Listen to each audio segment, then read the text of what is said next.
Bonjour à tous et bienvenue. Ah, l'exposé texte. Rien que le nom, parfois, ça peut donner des sueurs froides, pas vrai? C'est souvent vu comme l'un des exercices les plus, disons, redoutés en français. Mais, et si on changeait un peu la perspective? Si on se disait qu'avec la bonne méthode, cet exercice peut carrément devenir un atout, une vraie chance de briller? Eh bien, c'est exactement ce qu'on va décortiquer ensemble aujourd'hui. Alors, la grande question, l'exposé, c'est une simple corvée ou un véritable art? On ne va pas se mentir, beaucoup pencheraient spontanément pour la corvée. Et pourtant, on va voir qu'il y a moyen de le transformer en bien plus qu'une simple récitation. C'est l'occasion de montrer qu'on sait vraiment analyser, qu'on sait persuader et même qu'on sait captiver son auditoire. Allez, on se lance, on enfile notre casquette de détective.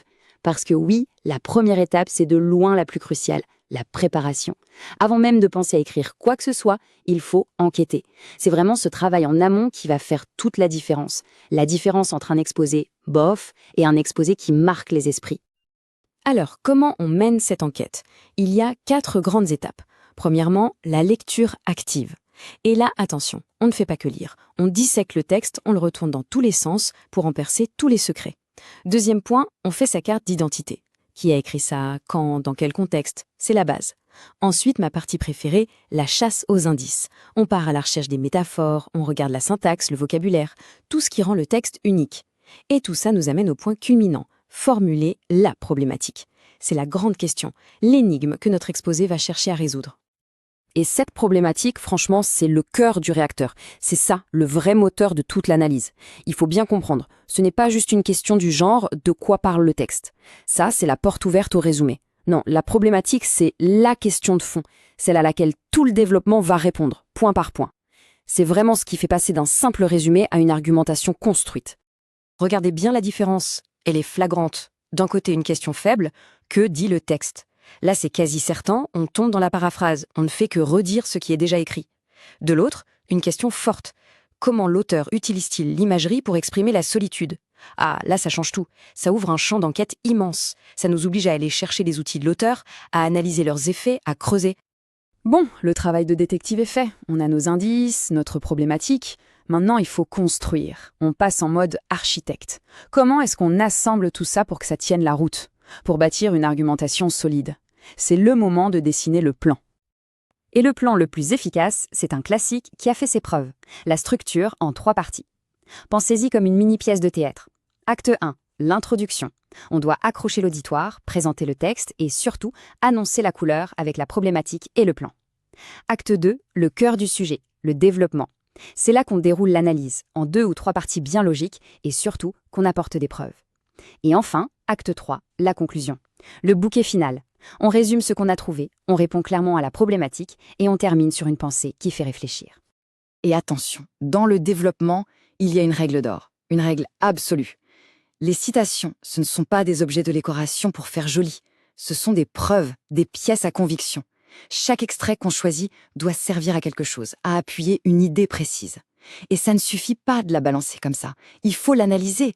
Pourquoi ce mot et pas un autre? Quel est l'effet de cette tournure de phrase? C'est là qu'on fait de la vraie analyse. Ok, l'argumentation est béton, le plan est clair. Mais le travail n'est pas fini, loin de là. Maintenant, il faut monter sur scène.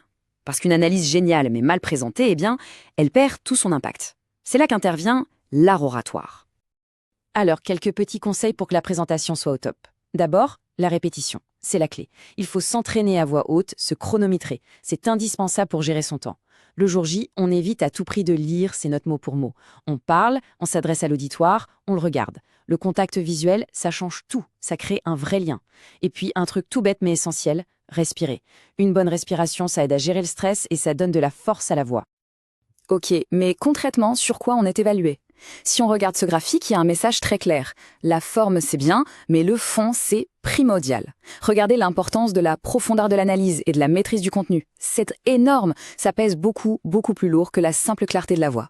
Pour le dire autrement, il vaut mieux avoir quelque chose de vraiment pertinent à dire, même en bafouillant un peu à cause du stress, que de parler avec une assurance incroyable pour ne rien dire d'intéressant. Allez, pour finir, on récapitule les clés du succès et surtout, on va parler des pièges à éviter pour être sûr que tout ce travail paye.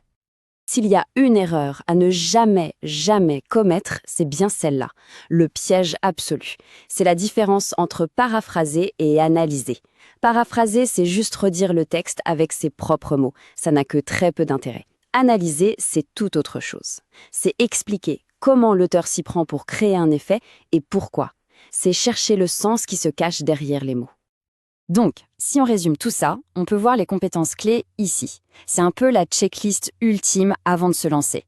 On a la pertinence du plan, il faut que ce soit logique, la profondeur de l'analyse, ça c'est le plus important, on l'a vu, la maîtrise du contenu, évidemment, il faut connaître son sujet sur le bout des doigts, et bien sûr, la clarté à l'oral.